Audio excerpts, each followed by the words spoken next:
حضرت ہود علیہ السلام کا نسب نامہ یوں ہے: ہود بن شالخ بن ارفخشت بن سام بن نوح علیہ السلام۔ ایک قول کے مطابق ہود علیہ السلام کا نام عابر ہے، جو شالخ کے بیٹے تھے، اور وہ ارفخشت کے بیٹے تھے، جو سام بن نوح کے بیٹے تھے۔ آپ کا نسب اس طرح بھی بیان کیا جاتا ہے: ہود بن عبداللہ بن رباح الجارود بن عاد بن عوس بن ارم بن سام ابن نوح۔ آپ قبیلہ عاد سے تعلق رکھتے تھے۔ یہ ایک عربی قبیلہ تھا جس کی رہائش عمان اور حضرموت کے درمیان ریت کے ٹیلوں والے علاقے احقاف میں تھی۔ یہ علاقہ سمندر کے کنارے پر واقع تھا اور شہر کے نام سے معروف تھا، اور ان کی وادی کا نام مغیث تھا۔ یہ لوگ زیادہ تر لمبے لمبے ستونوں والے خیموں میں رہتے تھے، جیسے کہ ارشاد باری تعالی ہے۔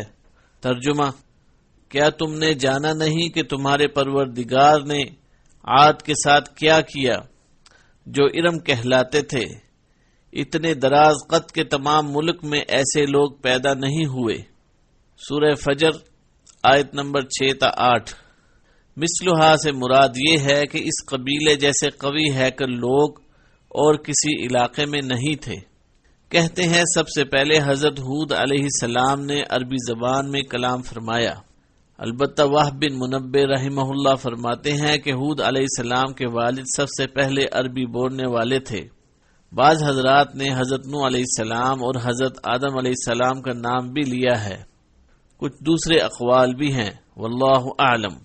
حضرت اسماعیل علیہ السلام سے پہلے کے عرب باشندے عرب عاربہ خالص عرب کہلاتے ہیں۔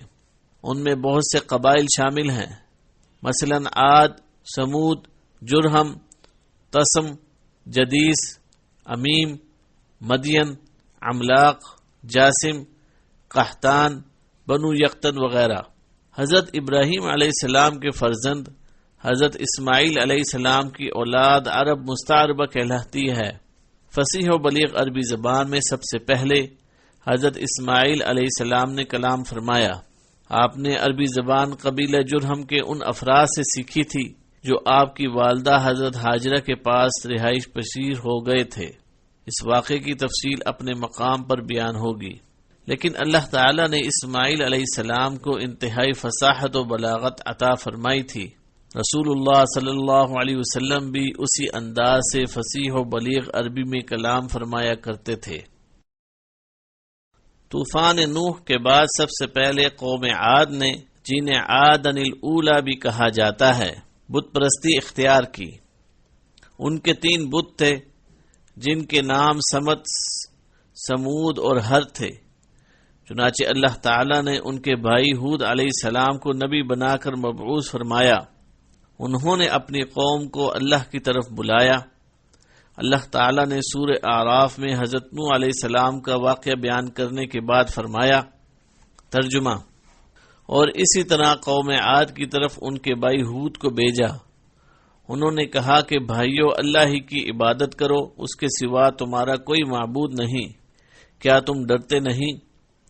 ان کی قوم کے سردار جو کافر تھے کہنے لگے، تم ہمیں احمق نظر آتے ہو اور ہم تمہیں جھوٹا خیال کرتے ہیں۔ انہوں نے کہا کہ بھائیو، مجھ میں حماقت کی کوئی بات نہیں، بلکہ میں رب العالمین کا پیغمبر ہوں۔ میں تمہیں اللہ کے پیغام پہنچاتا ہوں اور تمہارا امانت دار خیر خواہ ہوں۔ کیا تم کو اس بات پر تعجب ہوا ہے کہ تم میں سے ایک شخص کے ہاتھ تمہارے پروردگار کی طرف سے تمہارے پاس نصیحت آئی تاکہ وہ تمہیں ڈرائے؟ اور یاد تو کرو جب اس نے تمہیں قوم نوح کے بعد سردار بنایا اور تمہیں پھیلاؤ زیادہ عطا کیا۔ بس اللہ کی نعمتوں کو یاد کرو تاکہ نجات حاصل کر سکو۔ وہ کہنے لگے کہ تم ہمارے پاس اس لیے آئے ہو کہ ہم اکیلے اللہ ہی کی عبادت کریں، اور جن کو ہمارے باپ دادا پوچھتے چلے آئے ہیں ان کو چھوڑ دیں۔ اگر تم سچے ہو تو جس چیز سے ہمیں ڈراتے ہو اسے لے آؤ۔ ہود علیہ السلام نے کہا کہ تمہارے پروردگار کی طرف سے تم پر عذاب اور غضب کا نازل ہونا مقرر ہو چکا ہے۔ کیا تم مجھ سے ایسے ناموں کے بارے میں جھگڑتے ہو جو تم نے اور تمہارے باپ دادا نے اپنی طرف سے رکھ لیے ہیں، جن کی اللہ نے کوئی سند نازل نہیں کی، سو تم بھی انتظار کرو، میں بھی تمہارے ساتھ انتظار کرتا ہوں۔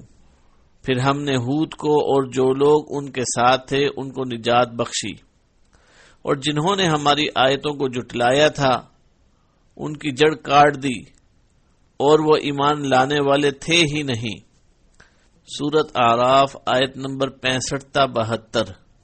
اور سورہ ہود میں حضرت نوح علیہ السلام کے واقعے کے بعد فرمایا، ترجمہ: اور ہم نے عاد کی طرف ان کے بھائی ہود کو بھیجا، انہوں نے کہا کہ اے میری قوم، اللہ ہی کی عبادت کرو، اس کے سوا تمہارا کوئی معبود نہیں، تم شرک کر کے اللہ پر محض بہتان باندھتے ہو۔ اے میری قوم، میں اس وعظ و نصیحت کا تم سے کچھ صلہ نہیں مانگتا، میرا صلہ تو اس کے ذمے ہے جس نے مجھے پیدا کیا، بھلا تم سمجھتے کیوں نہیں؟ اور اے میری قوم، اپنے پروردگار سے بخشش مانگو، پھر اس کے آگے توبہ کرو، وہ تم پر آسمان سے موسلا دھار میںہ برسائے گا اور تمہاری طاقت پر طاقت بڑھائے گا، اور دیکھو گناہ گار بن کر روگردانی نہ کرو۔ وہ بولے، اے ہود، تم ہمارے پاس کوئی دلیل ظاہر لے کر نہیں آئے، اور ہم صرف تمہارے کہنے سے نہ اپنے معبودوں کو چھوڑنے والے ہیں اور نہ تم پر ایمان لانے والے ہیں۔ ہم تو یہ سمجھتے ہیں کہ ہمارے کسی معبود نے تمہیں آسیب پہنچا کر دیوانہ کر دیا ہے۔ انہوں نے کہا کہ میں اللہ کو گواہ بناتا ہوں اور تم بھی گواہ رہو کہ جن کو تم اللہ کا شریک بناتے ہو میں ان سے بیزار ہوں۔ جن کی اللہ کے سوا عبادت کرتے ہو وہ اور تم سب مل کر میرے بارے میں جو تدبیر کرنی چاہو کر لو، اور مجھے مہلت نہ دو۔ میں اللہ پر جو میرا اور تمہارا سب کا پروردگار ہے بھروسہ رکھتا ہوں۔ زمین پر جو بھی چلنے پھرنے والا ہے وہ اس کو چوٹی سے پکڑے ہوئے ہے، بے شک میرا پروردگار سیدھے راستے پر ہے۔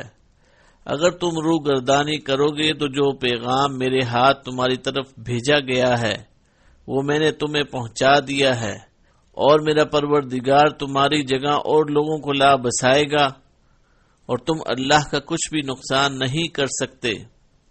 میرا پروردگار تو ہر چیز پر نگہبان ہے۔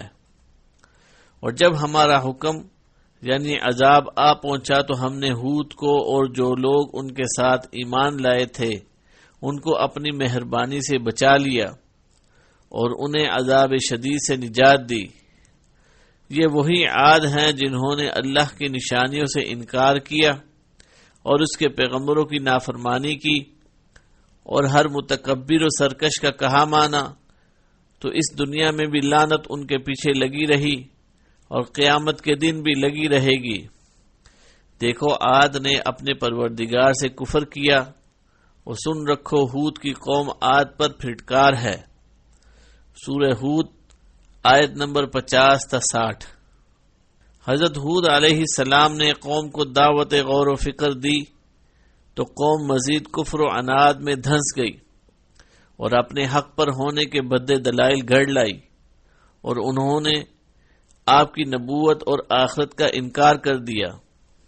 سورہ مومنون میں نوح علیہ السلام کے واقعے کے بعد ارشاد ہے، ترجمہ: پھر ان کے بعد ہم نے ایک اور جماعت پیدا کی اور انہی میں سے ان میں ایک پیغمبر بھیجا جس نے ان سے کہا کہ اللہ ہی کی عبادت کرو کہ اس کے سوا تمہارا کوئی معبود نہیں، تو کیا تم ڈرتے نہیں؟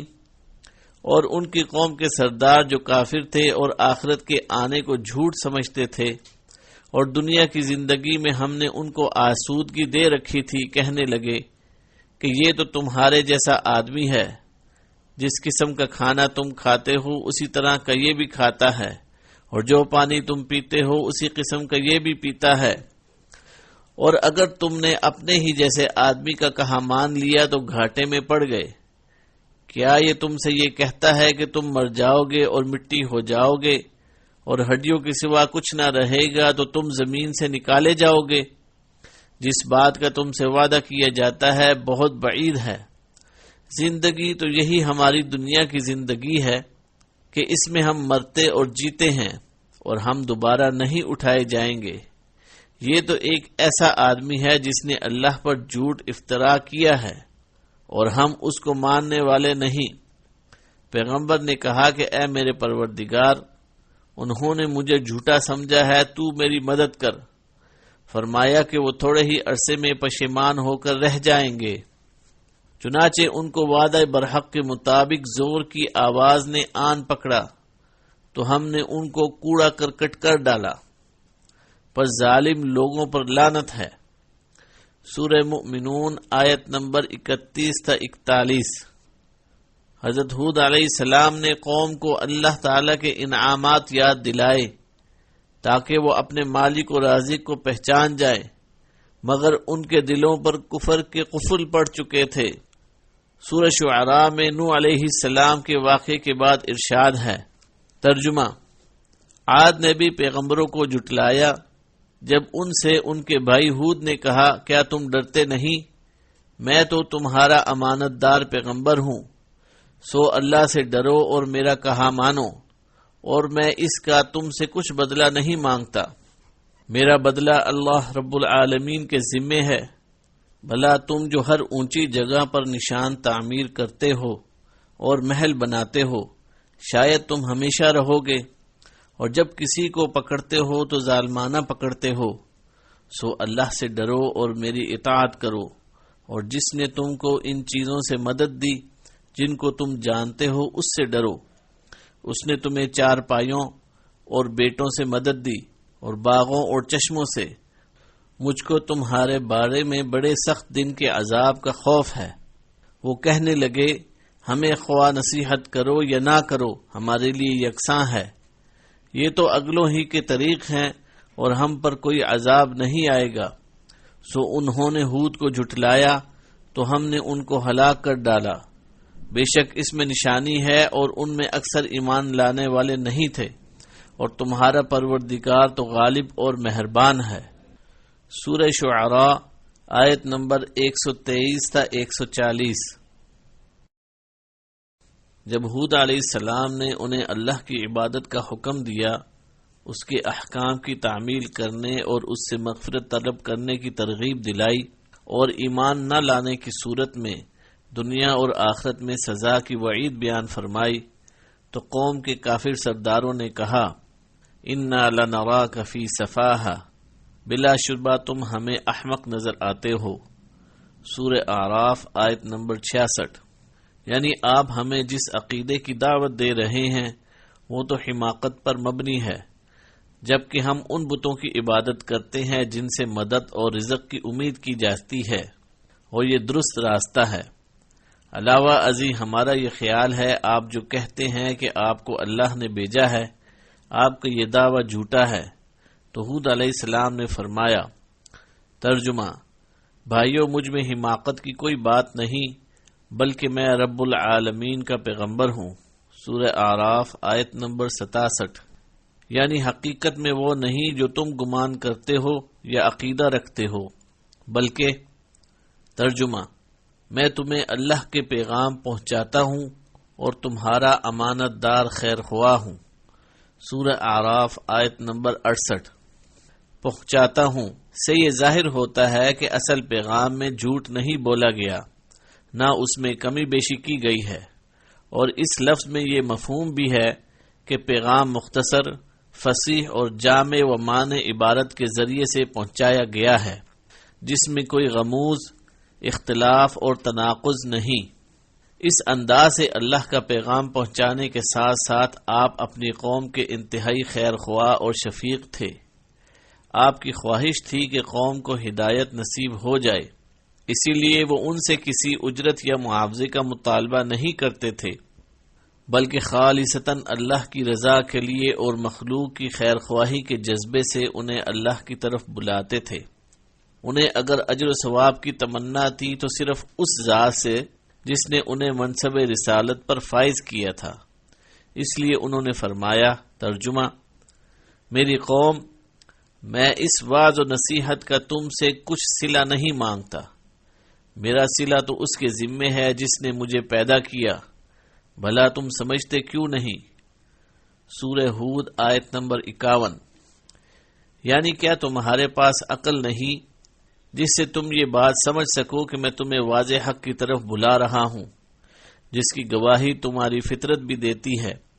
یہ وہی سچا دین ہے جسے اللہ نے نوح علیہ السلام کو دے کر مبعوث فرمایا تھا اور آخرکار ان کے مخالفین کو تباہ کر دیا تھا، بلکہ میں اسی اللہ سے اجر و ثواب کا طالب ہوں جو ہر قسم کے نفع اور نقصان کا مالک ہے۔ سورہ یاسین میں جس مرد مومن کا ذکر ہے اس نے بھی یہی کہا تھا۔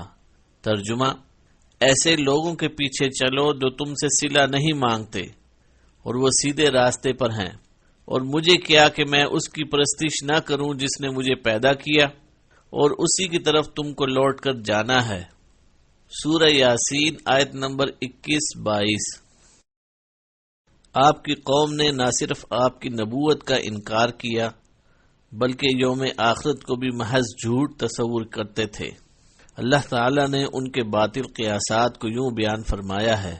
ترجمہ: ان کی قوم کے سردار جو کافر تھے اور آخرت کے آنے کو جھوٹ سمجھتے تھے، اور دنیا کی زندگی میں ہم نے ان کو آسودگی دے رکھی تھی، کہنے لگے یہ تو تمہارے جیسا آدمی ہے، جس قسم کا کھانا تم کھاتے ہو اسی طرح کا یہ بھی کھاتا ہے، اور جو پانی تم پیتے ہو اسی قسم کا یہ بھی پیتا ہے، اور اگر تم نے اپنے ہی جیسے آدمی کا کہا مان لیا تو گھاٹے میں پڑ جاؤ گے۔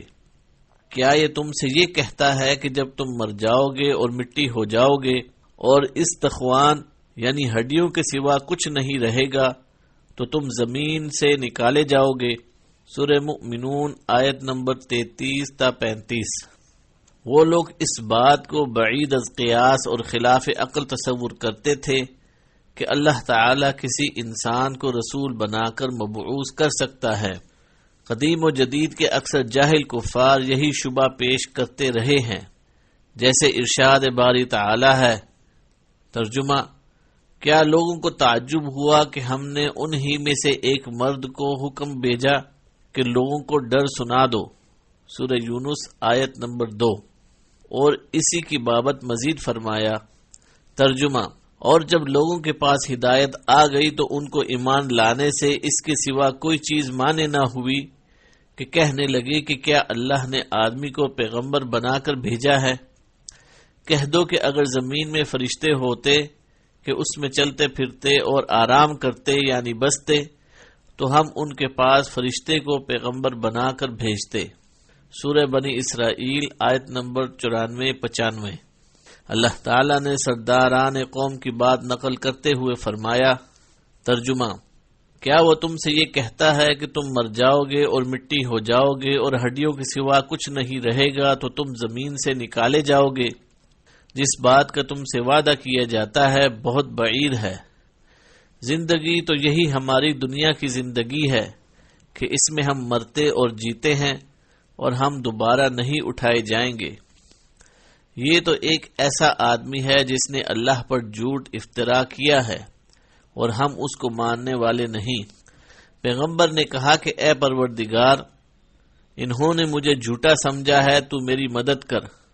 سورہ مؤمنون آیت نمبر 35-39۔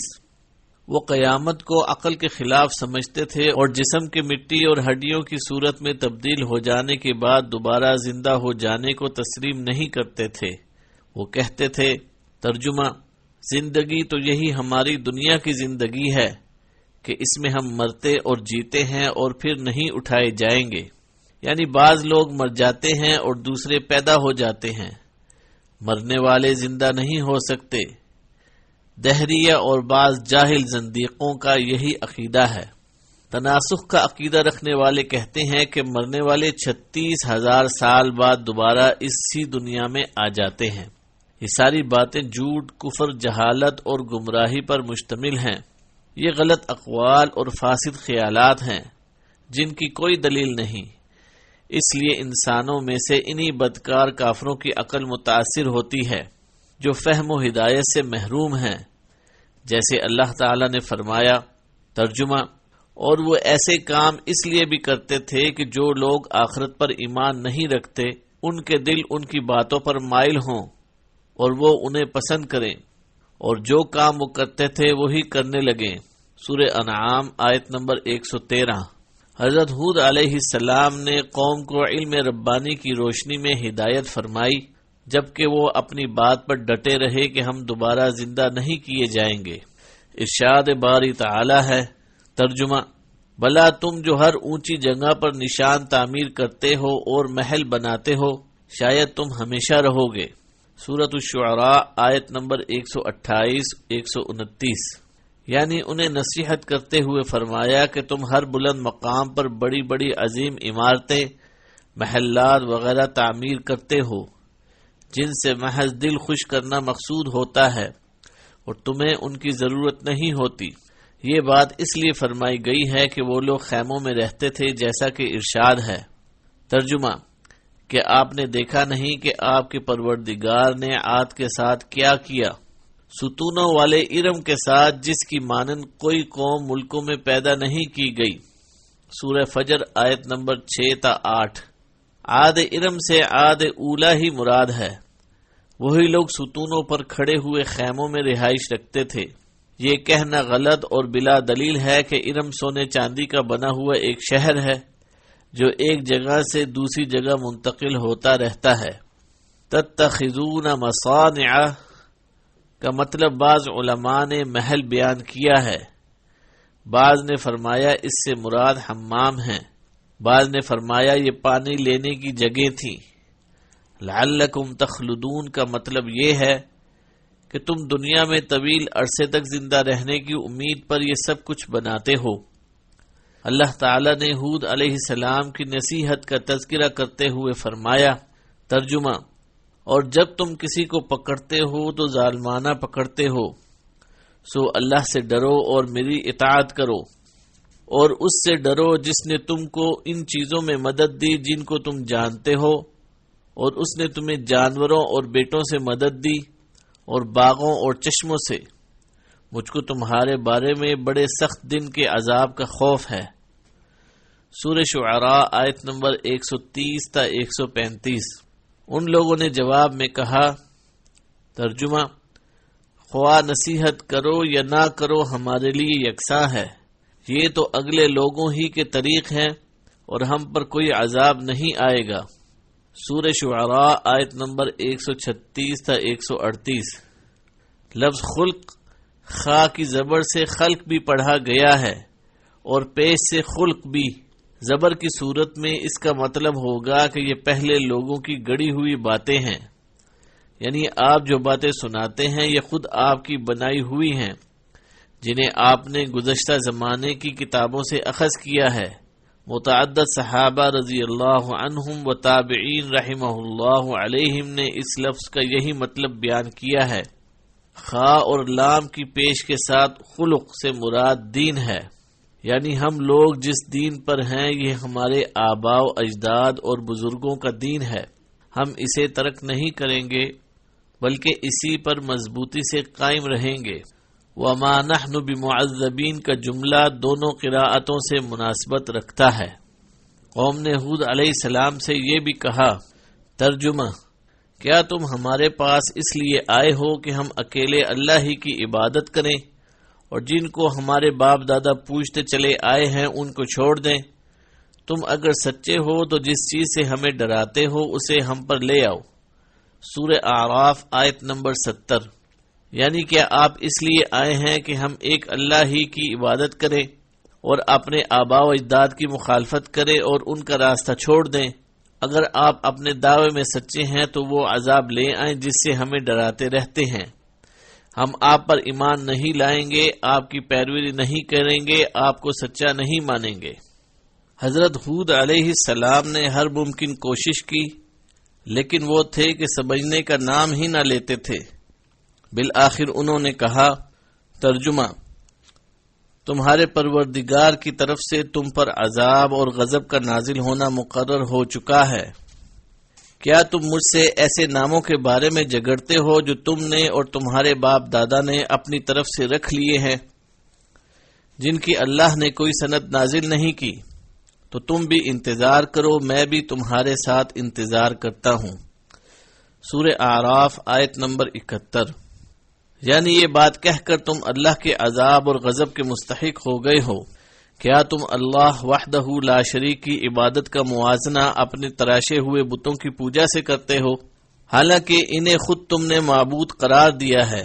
یہ تمہارا اور تمہارے باپ دادا کا فیصلہ ہے، جس کی تائید میں اللہ تعالی نے کوئی دلیل نازل نہیں فرمائی۔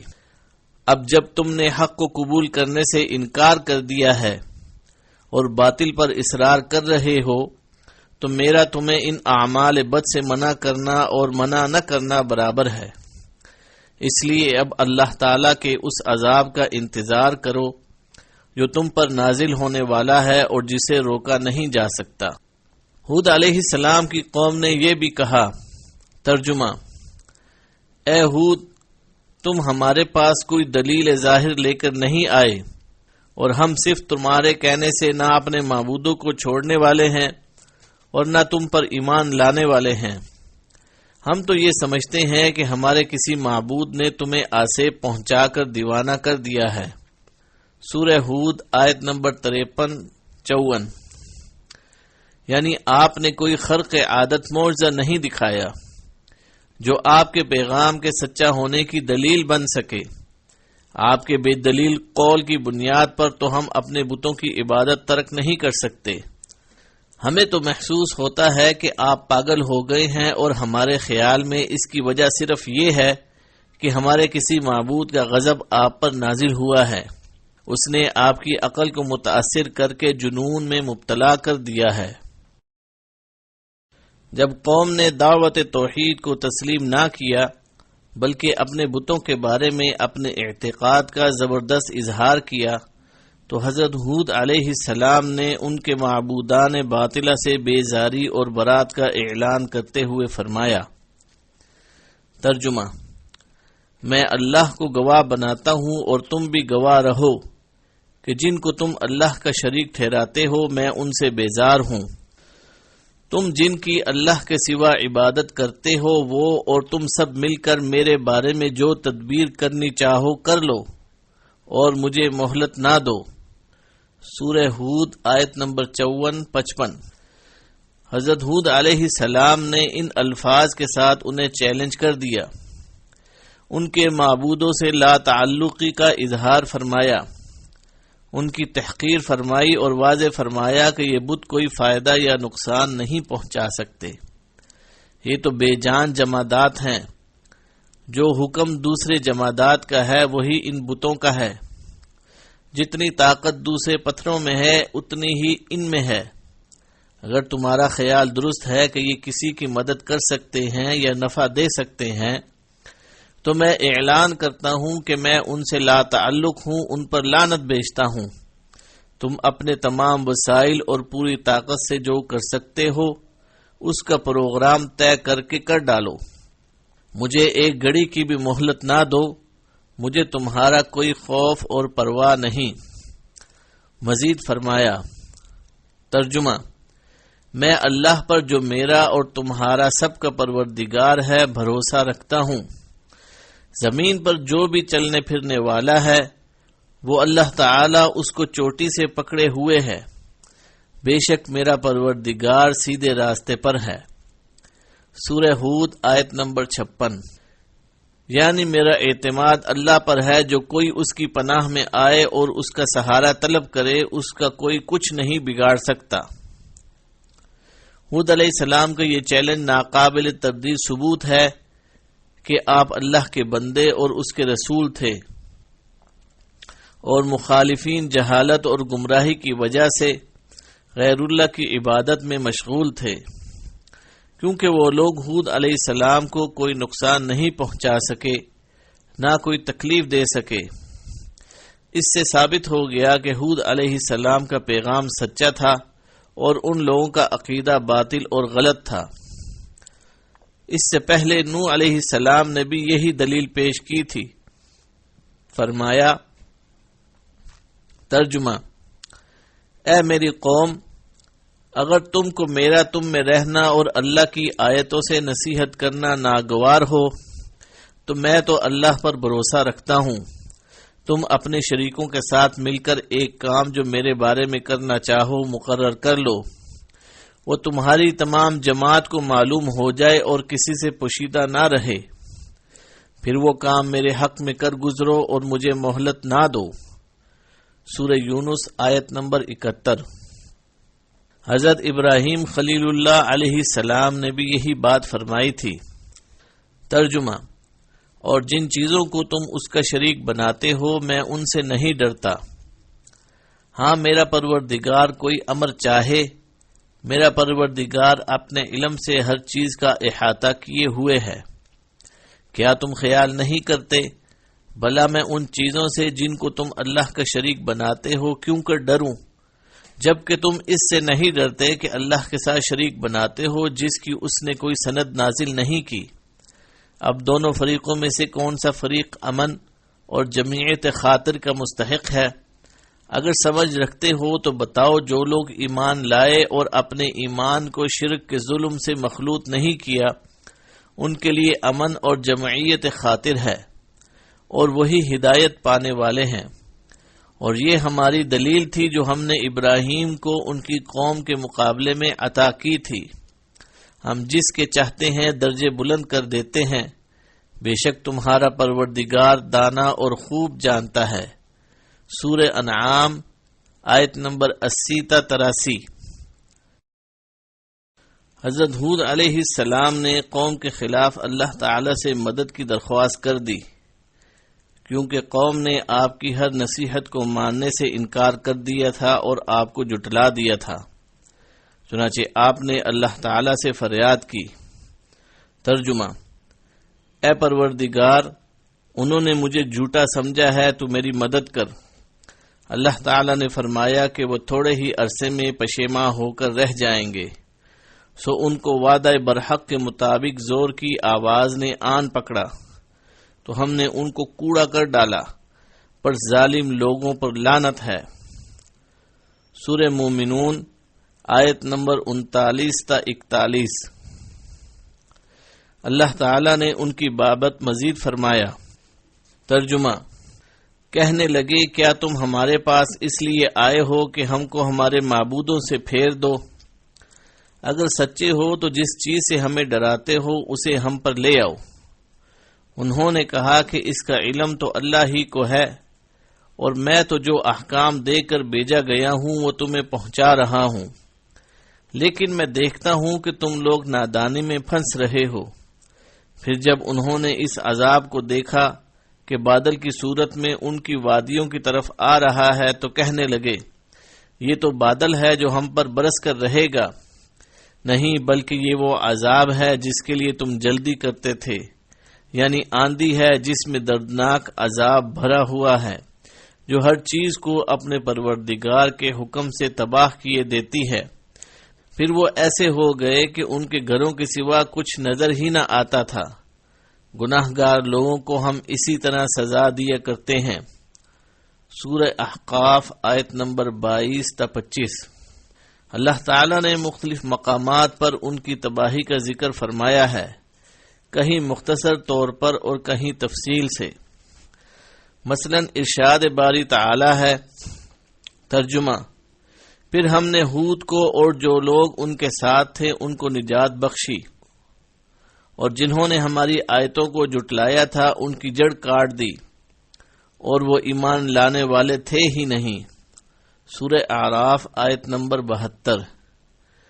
دوسری جگہ ارشاد فرمایا۔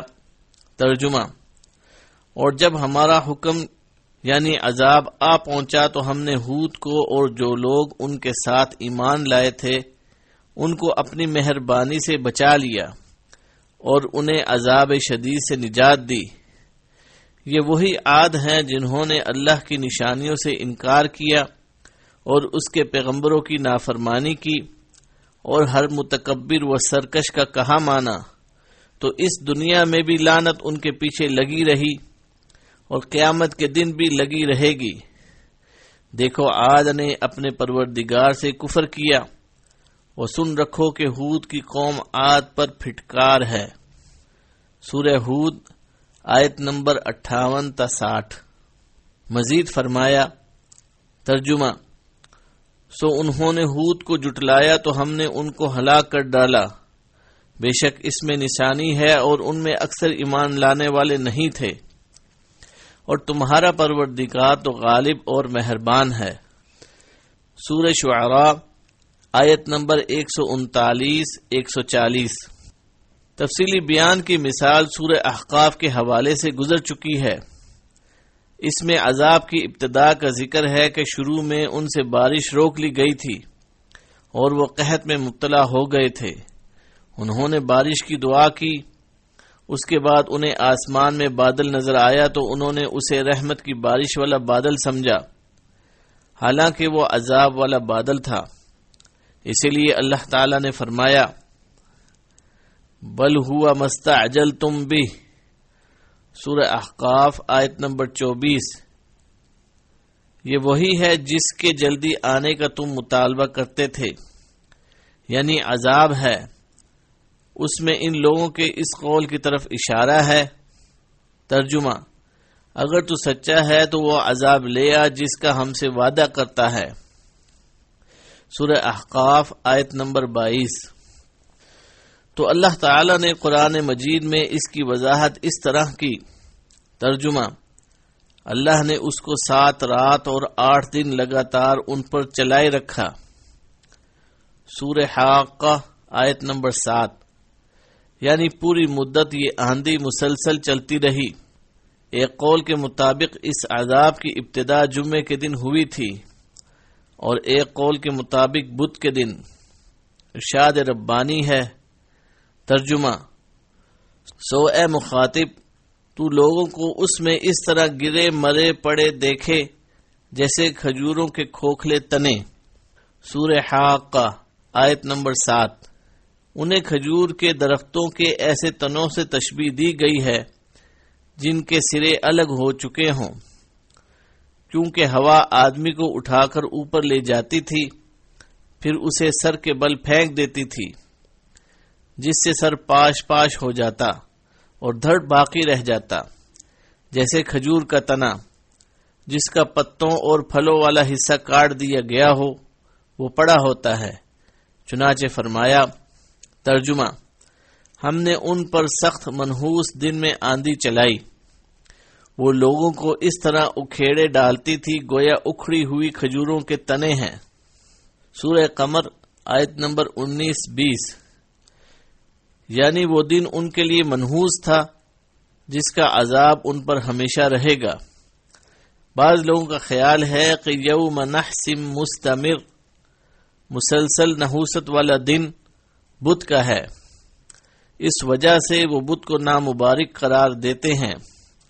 یہ تصور غلط ہے اور قرآن کے خلاف ہے، کیونکہ دوسری آیت میں ارشاد ہے۔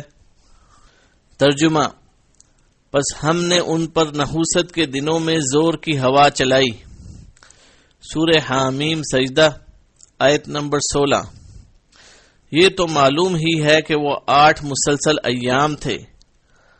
اگر یہ دن بذات ہی منحوس ہوں تو ہفتے کے 7 دن منحوس ہونے چاہیے جن میں عذاب جاری رہا، اور اس کا کوئی قائل نہیں۔ اصل میں نحساتن کا مطلب یہ ہے کہ یہ دن ان کافروں کے لیے منحوس تھے۔ اللہ تعالی نے فرمایا۔ ترجمہ: اور عاد کی قوم کے حال میں بھی نشانی ہے جب ہم نے ان پر نامبارک ہوا چلائی، وہ جس چیز پر چلتی اس کو ریزہ ریزہ کیے بغیر نہ چھوڑتی۔ سورہ زاریات آیت نمبر 41-42۔ یعنی جس سے کوئی خیر حاصل نہ ہوئی، کیونکہ ایک اکیلی یک طرفہ ہوا سے نہ بادل اٹھتے ہیں نہ درخت بار آور ہوتے ہیں، اس لیے یہ بانجھ کہلاتی ہے، یعنی اس سے کوئی فائدہ حاصل نہیں ہوتا، اور وہ ہر چیز کو اس طرح ٹوٹی پھوٹی تباہ حال کر دیتی تھی کہ اس سے کسی قسم کا فائدہ نہیں اٹھایا جا سکتا تھا۔ رسول اللہ صلی اللہ علیہ وسلم نے فرمایا، میری مدد صبا یعنی مشرقی ہوا کے ذریعے سے کی گئی، اور عاد کو دبور یعنی مغربی ہوا کے ذریعے سے تباہ کیا گیا۔ ارشاد باری تعالی ہے۔ ترجمہ: اور قوم عاد کے بھائی ہود کو یاد کرو جب انہوں نے اپنی قوم کو سرزمین احقاف میں ہدایت کی اور ان سے پہلے اور پیچھے بھی ہدایت کرنے والے گزر چکے تھے جو کہتے تھے کہ اللہ کے سوا کسی کی عبادت نہ کرو، مجھے تمہارے بارے میں بڑے دن کے عذاب کا ڈر لگتا ہے۔ سورہ احقاف آیت نمبر 21۔ مزید فرمایا، ترجمہ، پھر جب انہوں نے اس عذاب کو دیکھا کہ بادل کی صورت میں ان کے میدانوں کی طرف آ رہا ہے تو کہنے لگے یہ تو بادل ہے جو ہم پر برس کر رہے گا، نہیں بلکہ یہ وہ چیز ہے جس کے لیے تم جلدی کرتے تھے، یعنی آندھی جس میں درد دینے والا عذاب بھرا ہوا ہے۔ سورہ احقاف آیت نمبر 24۔ جب قوم عاد نے آسمان میں جمع ہوتے ہوئے بادلوں کو دیکھا تو انہیں برسنے والے بادل سمجھا، لیکن یہ عذاب کے بادل تھے۔ انہیں امید تھی کہ اس بادل سے رحمت حاصل ہوگی، لیکن انہیں بری چیز حاصل ہوئی۔ ممکن ہے عذاب سے مراد وہ انتہائی ٹھنڈی تیز آندھی ہو جو 7 راتیں اور 8 دن مسلسل چلتی رہی، جس کی وجہ سے کوئی شخص زندہ نہ رہا۔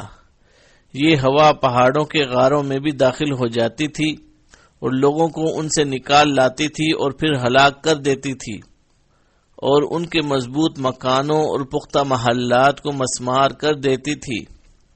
انہیں اپنی قوت اور طاقت پر فخر تھا، وہ کہتے تھے کہ ہم سے زیادہ طاقتور کون ہے؟ اللہ نے ان پر وہ ہوا مسلط کر دی جو ان سے زیادہ طاقتور تھی۔ ممکن ہے کہ بعد میں یہی ہوا بادل آ جانے کے باعث بنی ہو، جسے بچے کھچے کافروں نے رحمت والا بادل سمجھا ہو، لیکن اللہ نے اسے ان پر عذاب اور آگ کا باعث بنا دیا، جیسے متعدد حضرات نے ذکر کیا ہے۔ اس طرح ایک ہی قوم پر مختلف عذاب نازل ہوئے ہوں گے، جس طرح اہل مدین پر مختلف عذاب آئے تھے۔ واللہ اعلم۔ آخر الزمان نبی صلی اللہ علیہ وسلم نے اپنی امت کو دنیا اور آخرت کی بھلائی کے لیے بہترین اسوہ دیا ہے۔ گزشتہ امم کے واقعات سے عبرت حاصل کرتے ہوئے امت کو نصیحت فرمائی کہ وہ آندھی وغیرہ کو دیکھ کر مندرجہ ذیل دعا پڑھا کریں۔ ام المؤمنین حضرت عائشہ رضی اللہ عنہا سے روایت ہے کہ جب تیز ہوا چلتی تو رسول اللہ صلی اللہ علیہ وسلم فرماتے، اللہم انی اسألک خیرہا وخیر ما فیہا وخیر ما ارسلت بہ واعوذ بک من شرہا وشر ما فیہا وشر ما ارسلت بہ۔ ترجمہ، اے اللہ میں تجھ سے اس کی بھلائی چاہتا ہوں اور جو کچھ اس میں ہے، اور جو کچھ دے کر وہ بھیجی گئی ہے اس کی بھلائی مانگتا ہوں، اور میں اس کے شر سے تیری پناہ مانگتا ہوں اور جو کچھ اس میں ہے، اور جو کچھ وہ دے کر بھیجی گئی ہے اس کے شر سے پناہ مانگتا ہوں۔ وہ فرماتی ہیں جب آسمان پر بادل چھا جاتے تو نبی صلی اللہ علیہ وسلم کا چہرہ مبارک متغیر ہو جاتا۔ آپ کبھی باہر تشریف لے جاتے اور کبھی اندر تشریف لاتے، پریشانی کی حالت میں کبھی آتے کبھی جاتے۔ جب بارش نازل ہو جاتی تو آپ کی پریشانی دور ہو جاتی۔ حضرت عائشہ رضی اللہ تعالی عنہا نے یہ کیفیت محسوس کر کے دریافت کیا تو نبی علیہ السلام نے فرمایا، عائشہ شاید یہ وہی صورتحال ہو جیسے قوم عاد نے کہا تھا۔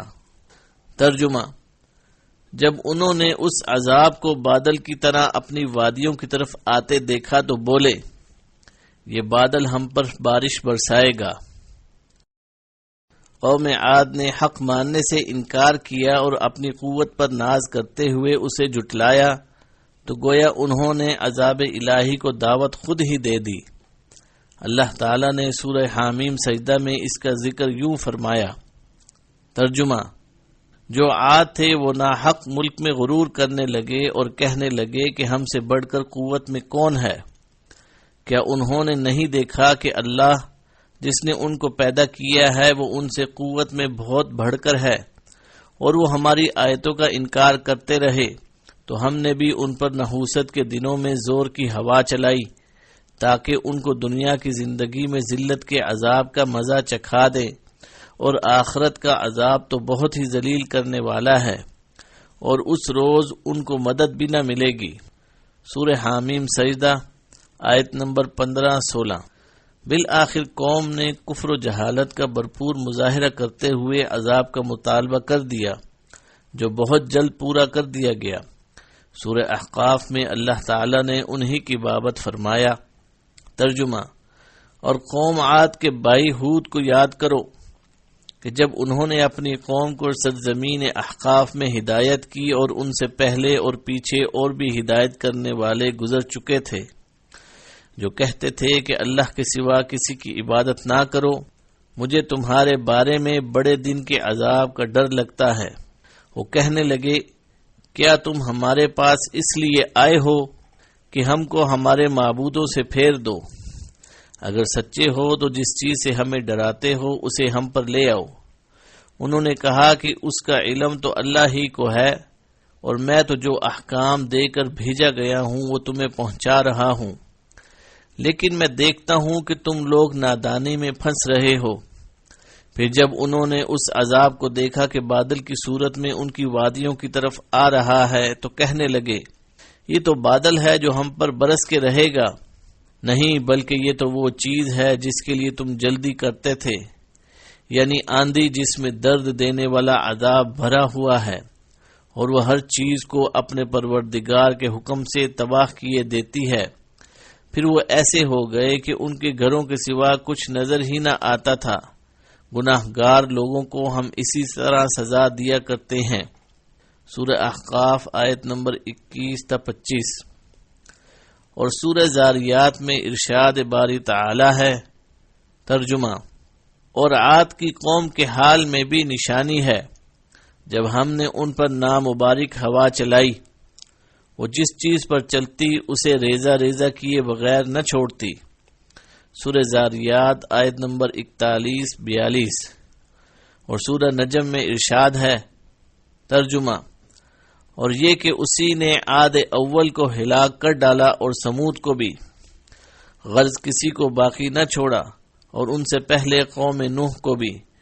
بلا شبہ وہ لوگ بڑے ہی ظالم اور بڑے ہی سرکش تھے، اور اسی نے الٹی ہوئی بستیوں کو دے پٹخا، پھر ان پر چھایا جو چھایا۔ تو اے انسان تو اپنے پروردگار کی کون کون سی نعمت پر جھگڑے گا۔ سورہ نجم آیت نمبر 50 تا 55۔ اور سورہ قمر میں فرمایا۔ ترجمہ: عاد نے بھی تکذیب کی تھی، سو دیکھ لو کہ میرا عذاب اور ڈرانا کیسا ہوا۔ ہم نے ان پر سخت منحوس دن میں آندھی چلائی، وہ لوگوں کو اس طرح اکھیڑے ڈالتی تھی گویا اکھڑی ہوئی کھجوروں کے تنے ہیں۔ سو دیکھ لو کہ میرا عذاب اور ڈرانا کیسا ہوا۔ اور ہم نے قرآن کو سمجھنے کے لیے آسان کر دیا ہے، تو کوئی ہے کہ سوچے سمجھے۔ سورہ قمر آیت نمبر 18 تا 22۔ اور سورہ الحاقہ میں انہی کی بابت فرمایا۔ ترجمہ: رہے عاد تو ان کا نہایت تیز آندھی سے ستیہ ناش کر دیا گیا۔ اللہ تعالیٰ نے اسے 7 رات اور 8 دن لگاتار ان پر چلائے رکھا۔ تو اے مخاطب تو لوگوں کو اس میں اس طرح گرے اور مرے پڑے دیکھے جیسے کھجوروں کے کھوکھلے تنے ہوں، بھلا تو ان میں سے کسی کو بھی باقی دیکھتا ہے۔ سورہ حاقہ آیت نمبر 6 تا 8۔ اللہ تعالیٰ نے گزشتہ کافر امم کی طرح حضرت ہود علیہ السلام کی منکر قوم کو جڑ سے اکھاڑ پھینکا اور انہیں بعد والوں کے لیے نشان عبرت بنا دیا۔ اور سورہ فجر میں ارشاد ہے۔ ترجمہ: کیا آپ نے جانا نہیں کہ تمہارے پروردگار نے عاد کے ساتھ کیا کیا جو ارم کہلاتے تھے؟ اتنے دراز قد کے تمام زمین میں ایسے پیدا نہیں ہوئے تھے۔ اور سمود کے ساتھ کیا کیا جو وادی قرا میں پتھر تراشتے اور گھر بناتے تھے۔ اور فرعون کے ساتھ کیا کیا جو خیمے اور میخیں رکھتا تھا۔ یہ لوگ زمین میں سرکش ہو رہے تھے اور اس میں بہت سی خرابیاں کرتے تھے، تو تمہارے پروردگار نے ان پر عذاب کا کوڑا نازل کیا۔ بے شک تمہارا پروردگار طاق میں ہے۔ سورہ فجر آیت نمبر 6 تا 14۔ قوم عاد کا ذکر سورہ توبہ، سورہ ابراہیم، سورہ فرقان، سورہ عنکبوت، سورہ صاد اور سورہ قاف میں بھی وارد ہے۔ ہم نے اپنی تفسیر میں اپنے اپنے مقام پر ان واقعات کے بارے میں بیان کیا ہے، وللہ الحمد۔ پہلے بیان ہو چکا ہے کہ طوفان نوح کے بعد سب سے پہلے جس قوم نے بت پرستی شروع کی وہ قوم عاد تھی، جیسے اللہ تعالی کی اس فرمان سے واضح ہے۔ ترجمہ: اور یاد تو کرو جب اس نے تم کو قوم نوح کے بعد سردار بنایا اور تمہیں پھیلاؤ زیادہ عطا کیا۔ سورہ اعراف آیت نمبر 69۔ یعنی انہیں اللہ تعالی نے اپنے زمانے میں سب سے زیادہ قد آور اور طاقتور بنایا تھا۔ سورہ مؤمنون میں ارشاد ہے۔ ترجمہ: پھر ان کے بعد ہم نے ایک دوسری جماعت پیدا کی۔ سورہ مؤمنون آیت نمبر 31۔ اس سے مراد بھی ہود علیہ السلام کی قوم ہے، اور یہی قول صحیح ہے۔ بعض حضرات کا خیال ہے کہ اس آیت میں قوم سمود کی طرف اشارہ ہے، کیونکہ اس کے بعد ارشاد ہے۔ ترجمہ: تو انہیں وعدہ برحق کے مطابق زور کی آواز نے آن پکڑا تو ہم نے ان کو کوڑا کرکٹ کر ڈالا۔ سورہ مؤمنون آیت نمبر 41۔ اور چیخ جیسی تیز آواز سے صالح علیہ السلام کی قوم کو تباہ کیا گیا تھا۔ اور قوم عاد کی بابت ارشاد باری تعالی ہے۔ ترجمہ: انہیں نہایت تیز آندھی سے ستیہ ناش کر دیا گیا۔ سورہ حاقہ آیت نمبر 6۔ ان حضرات کے اس قول کے باوجود یہ ناممکن نہیں کہ اس قوم پر چیخ کا عذاب بھی آیا ہو اور آندھی کا عذاب بھی، جیسے مدین والے اصحاب الایکہ تھے کہ ان پر کئی قسم کے عذاب بیک وقت نازل ہوا۔ پھر اس پر بھی اتفاق ہے کہ قوم عاد کا زمانہ سمود سے پہلے کا ہے۔ خلاصہ کلام یہ ہے کہ عاد کے لوگ اکھڑ مزاج، سرکش، کافر اور بت پرست تھے۔ چنانچہ اللہ تعالی نے ان میں سے ایک شخص کو رسول بنا کر ان میں بھیجا، جس نے انہیں اللہ کی طرف، اس کی توحید اور خالصتاً اس کی عبادت کی طرف بلایا۔ انہوں نے اس کی تکذیب، مخالفت اور گستاخی کی تو اللہ تعالی نے انہیں اپنی شدید سزا کی لپیٹ میں لے لیا۔ حضرت ہود علیہ السلام کی قوم کو اللہ تعالی نے مضبوط اور قوی اجسام سے نوازا تھا۔ سخت اور بلند و بالا پہاڑوں کو تراش کر خوبصورت محلات تعمیر کرنے میں ان کا ثانی نہیں تھا۔ ان کی زمینیں سرسبز و شاداب اور ہر قسم کے باغات سے آراستہ تھیں۔ ان کو قرآن مجید میں احقاف والے کہا گیا ہے۔ احقاف کے معنی ریت کے اونچے ٹیلے ہیں۔ یہ صحرائے عرب کے جنوب مغربی حصے کا نام ہے۔ ان کے اکثر قبائل عمان سے حضرموت اور یمن تک پھیلے ہوئے تھے۔ ان کا مسکن یمن تھا، جبکہ ان کی اکثر آبادی حضرموت اور یمن میں بحیرہ عرب کے سواحل کے آس پاس تھی۔ دیگر اقوام کی طرح ہود علیہ السلام کی قوم بھی اس مرض بد کا شکار تھی۔ آباء و اجداد کے باطل طریقوں کو چھوڑنا اور ہود علیہ السلام کی دعوت حق کو قبول کرنا ان کے لیے محال تھا۔ ان کے لیے تصور ناقابل قبول ہو گیا کہ اتنی بڑی کائنات کو صرف ایک ہستی چلا رہی ہے، جبکہ انہوں نے اولاد کے حصول کے لیے اور کھیتوں، بارش اور کاروبار میں نفع و نقصان کا مالک دوسرے بتوں کو بنا رکھا تھا۔ دشمنوں پر فتح کے لیے الگ بت تھا۔ صحت و تندرستی کسی سے حاصل ہوتی تھی تو دولت و امارت کسی اور سے۔ اس طرح انہوں نے اپنے لیے بے شمار داتا، غریب نواز، گنج بخش اور غوث و دستگیر بنائے ہوئے تھے۔ ان کے بڑے بڑے مشکل کشا یہ تین تھے: سمود، صدا، الہبا۔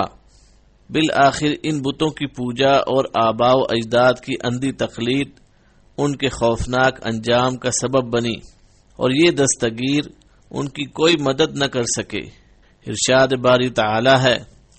ترجمہ: پس قرب الہی کے حصول کے لیے انہوں نے اللہ کے سوا جن جن کو اپنا معبود بنا رکھا تھا، انہوں نے ان کی مدد کیوں نہ کی، بلکہ وہ تو ان سے کھو گئے، بلکہ دراصل یہ ان کا محض جھوٹ اور بالکل بہتان تھا۔ سورہ احقاف آیت نمبر 28۔ حضرت ہود علیہ السلام نے بتوں کی پجاری قوم کو ہر طرح کے دلائل و براہین سے توحید کی دعوت دی اور انہیں ایک اللہ پروردگار کی عبادت پر یکسو کرنے کی کوشش کی، مگر بتوں کی پوجا میں غرق آباء و اجداد کے رسوم و رواج کی تقلید میں اندھی قوم نے طرح طرح کے دلائل دیکھنے سننے کے باوجود آپ کو جواب دیا۔ ترجمہ: اے ہود، تو ہمارے پاس کوئی دلیل تو لایا نہیں، اور ہم صرف تمہارے کہنے پر اپنے معبودوں کو چھوڑنے والے نہیں، اور نہ ہم تجھ پر ایمان لانے والے ہیں، بلکہ ہم تو یہی کہتے ہیں کہ ہمارے کسی معبود نے تجھے آسیب لگا دیا ہے۔ سورہ ہود آیت نمبر 53۔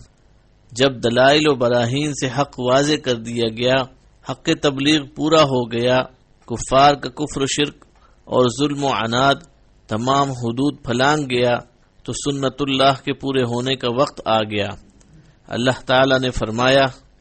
ترجمہ: ہم نے ان پر تیز و تند مسلسل چلنے والی ہوا ایک پیہم منحوس دن میں بھیج دی، جو لوگوں کو اٹھا اٹھا کر دے پٹختی تھی، گویا وہ جڑ سے کٹے ہوئے کھجور کے تنے تھے۔ پس کیسی رہی میری سزا اور میرا ڈرانا۔ سورہ قمر آیت نمبر 19-20۔ اس طرح اللہ تعالی نے اس سرکش، مغرور، بد دماغ اور مشرک قوم کو بعد سرسر سے تباہ و برباد کر دیا۔ یہ یکایک تند و تیز، یخ بستہ اور شور مچاتی ہوئی ہوا تھی، جو ان پر مسلسل 7 راتیں اور 8 دن چلتی رہی۔ یہ ہوا ان کافروں کو ان کے مضبوط قلعوں اور محلات سے اٹھاتی اور زمین پر پٹخ دیتی، جس سے ان کے سر درد سے جدا ہو جاتے اور وہ لمبے تڑنگے کھجوروں کے تنوں کی طرح زمین پر گر پڑتے۔ حضرت ہود علیہ السلام کے قصے سے داعیان توحید و رسالت کو یہ درس ملتا ہے کہ انہیں اس مقدس فرض کی ادائیگی میں ہمیشہ نرم خو اور شیریں بیان ہونا چاہیے، تلخیوں کا جواب خندہ پیشانی سے دینا چاہیے، بیہودہ گوئی اور استہزاء کا جواب اخلاق و آداب سے دینا چاہیے، تاکہ دعوت حق منکرین کے دلوں میں پیوست ہو جائے۔ نیز اس مشن کو بے لوث ہو کر ادا کرنا چاہیے، جیسا کہ ہود علیہ السلام نے قوم کو مخاطب کر کے فرمایا تھا۔ ترجمہ: اے میری قوم، میں تم سے اس کی کوئی اجرت نہیں مانگتا، میرا اجر اس کے ذمے ہے جس نے مجھے پیدا کیا ہے، کیا پھر تم عقل سے کام نہیں لیتے؟ سورہ ہود آیت نمبر 51۔ آپ کے اس اسلوب خطاب سے یہ بھی درس ملتا ہے کہ جنہیں دعوت حق دی جائے انہیں اچھے اچھے ناموں سے پکارا جائے تاکہ انہیں رغبت ہو، جیسا کہ حضرت ہود علیہ السلام نے کافر و مشرک قوم کو بھی میری قوم کہہ کر مخاطب کیا۔ حضرت ہود علیہ السلام کے قصے سے میانہ روی اور اعتدال کا درس ملتا ہے۔ اللہ تعالی نے آپ کی قوم کو پھلوں سے لدے باغات، جاری چشموں اور لہلہاتی کھیتیوں سے نوازا تھا، انہیں مضبوط اور قوی بنایا تھا اور بلند قد و قامت عطا کیے تھے۔ بجائے اس کے کہ وہ نعمتوں کی فراوانی پر شکر بجا لاتے، وہ عیش و عشرت اور فخر و مباحات میں غرق ہو گئے۔ بلند و بالا پہاڑوں کو تراش کر عالی شان محلات تعمیر کرنا ان کا مشغلہ بن گیا۔ ان محلات کی تعمیر و آرائش پر کثیر دولت اور وقت صرف کرتے تاکہ دوسروں پر فخر اور برتری کا اظہار کر سکیں۔ وہ یہ سارے کام اظہار تفاخر اور محض کھیل کود کے لیے کرتے۔ ان محلات میں رہائش رکھنا ان کا قطعاً مقصد نہ تھا۔ حضرت ہود علیہ السلام نے قوم کو وقت اور وسائل کے اس بے جا ضیاع سے منع کیا، انہیں ایسا کام کرنے سے سختی سے منع کیا جس کا مقصد دین و دنیا کے منافع سے خالی تھا، لہذا انہیں اس بیکار محض اور عبث کام سے روکتے ہوئے فرمایا۔ ترجمہ: کیا تم ایک ایک ٹیلے پر بطور کھیل تماشا یادگار عمارت بنا رہے ہو اور بڑی صنعت والے مضبوط محل تعمیر کر رہے ہو، گویا کہ تم ہمیشہ یہی رہو گے۔ سورۃ الشعراء آیت نمبر 128-129۔ آپ کی اس نصیحت میں موجودہ دور کے عمراء کے لیے بھی درس عبرت موجود ہے، جو وسیع و عریض محلات پر کروڑوں روپے خرچ کر رہے ہیں، جبکہ ان کا مقصد صرف دولت مندی کا اظہار ہوتا ہے، جبکہ ان کے پہلو میں لاکھوں انسان 2 وقت کی روٹی اور سر چھپانے کے لیے چند گز کے گھر کے لیے دست التجا بلند کیے ہوئے ہیں۔ ایسے لوگوں کو رحمت دو عالم صلی اللہ علیہ وسلم کے اس فرمان کو ہمیشہ یاد رکھنا چاہیے۔ آپ نے فرمایا، اسراف اور تکبر سے بچتے رہو، جو چاہو کھاؤ پیو پہنو اور صدقہ کرو۔ حضرت ہود علیہ السلام کے اسوہ حسنہ سے ہر مصلح، ہر داعی اور ہر مومن کو جرأت ایمانی کا درس ملتا ہے، جبکہ وہ امر بالمعروف اور نہی عن المنکر کا فریضہ ادا کر رہا ہو۔ حضرت ہود علیہ السلام نے قوم کو دعوت توحید دی، ان کے معبودان باطلہ کی بے وقعتی اور بے حیثیتی کو واضح کیا، نیز انہیں اسراف و تبذیر سے روکا تو قوم کہنے لگی، ہود تمہارا دماغ معاف ہو گیا ہے، ہمارے بزرگوں کی گستاخی کرنے سے تمہارا دماغ چل گیا ہے، ہمیں لگتا ہے کہ تو ہمارے کسی دیوتا کے زیر عتاب آ گیا ہے۔ اس پر ہود علیہ السلام نے کمال جرأت ایمانی کا مظاہرہ کرتے ہوئے ان کے تمام دیوتاؤں سے بیزاری اور براءت کا اظہار کیا اور انہیں ان کے دیوتاؤں سمیت چیلنج دے دیا۔ ترجمہ: آپ نے فرمایا، میں اللہ کو گواہ بناتا ہوں اور تم بھی گواہ رہو کہ میں اللہ کے سوا ان سب سے بیزار ہوں جنہیں تم شریک بنا رہے ہو۔ اچھا تم سب مل کر میرے حق میں بدی کر لو اور مجھے بالکل مہلت نہ دو۔ سورہ ہود آیت نمبر 54-55۔ اس طرح آپ نے کفار و مشرکین کو لاجواب کر دیا۔ آپ کی اس جرأت کا سبب بھی قرآن مجید نے بیان فرمایا ہے، تاکہ تا قیامت آنے والے داعیان حق اسی صفت کو اپنا کر میدان دعوت و ارشاد میں اتریں۔ آپ نے فرمایا تھا، ترجمہ: میرا بھروسہ صرف اللہ پر ہے جو میرا اور تم سب کا پروردگار ہے۔ سورہ ہود آیت نمبر 56۔ لہذا جو بھی داعی اللہ تعالی پر بھروسہ کرتا ہے، اللہ تعالی اس کے خوف کو امن اور کمزوری کو قوت و طاقت سے بدل دیتا ہے۔ تاریخ انسانی کے مطالعے سے یہ بات بالکل عیاں ہے کہ جب کسی معاشرے میں ظلم و عدوان، سرکشی، فتنہ و فساد، قتل و غارت گری، کفر و شرک اور دیگر معاصی پھیل جاتے ہیں، شکر گزاری کی بجائے ناشکری عام ہو جاتی ہے، تو پھر ایسے معاشرے اور ملک عذاب الہی کا شکار ہو جاتے ہیں۔ متکبر و جابر قومیں مٹ جاتی ہیں اور ناز و نعم میں داد عیش دینے والی بستیاں ختم ہو جاتی ہیں۔ اس طرح گناہ نہ صرف انسانی جسم و عقل کے لیے نقصان دہ ثابت ہوتے ہیں بلکہ اجتماعی نظام حیات کے لیے بھی مہلک ثابت ہوتے ہیں۔ لیکن اگر قومیں توبہ و استغفار کے ذریعے سے اپنے گناہوں سے رجوع کر لیں، اپنے رب کی شکر گزار بن جائیں، تو پروردگار عالم نہ صرف ان کی نعمتوں میں اضافہ فرما دیتا ہے بلکہ ان قوموں کو طویل عرصے تک نعمتوں سے مستفید ہونے کا موقع دیتا ہے۔ حضرت ہود علیہ السلام بھی اپنی قوم کو اسی حقیقت سے روشناس کراتے ہوئے فرماتے ہیں، ترجمہ: اے میری قوم کے لوگو، تم اپنے پالنے والے سے اپنی تقصیروں کی معافی طلب کرو اور اس کی جناب میں توبہ کرو تاکہ وہ برسنے والے بادل تم پر بھیج دے اور تمہاری قوت پر اور قوت بڑھا دے اور تم گناہگار ہو کر روگردانی نہ کرو۔ سورہ ہود آیت نمبر 52۔ توبہ و استغفار گناہوں کی معافی، رزق میں ترقی اور قرب الہی کے حصول کا اہم ذریعہ ہے۔ توبہ کی طرف وہی شخص متوجہ ہوتا ہے جو اللہ سے ڈرتا ہے، اور جو شخص اللہ سے ڈرتا ہے اللہ تعالیٰ اسے ہر قسم کے غم و اندوہ سے بے پرواہ کر دیتا ہے، جیسا کہ ارشاد باری تعالیٰ ہے، ترجمہ: اور جو شخص اللہ سے ڈرتا ہے اللہ اس کے نکلنے کے لیے راستہ بنا دیتا ہے اور ایسی جگہ سے روزی دیتا ہے جہاں سے اسے گمان بھی نہیں ہوتا۔ سورۃ طلاق آیت نمبر 2 اور 3۔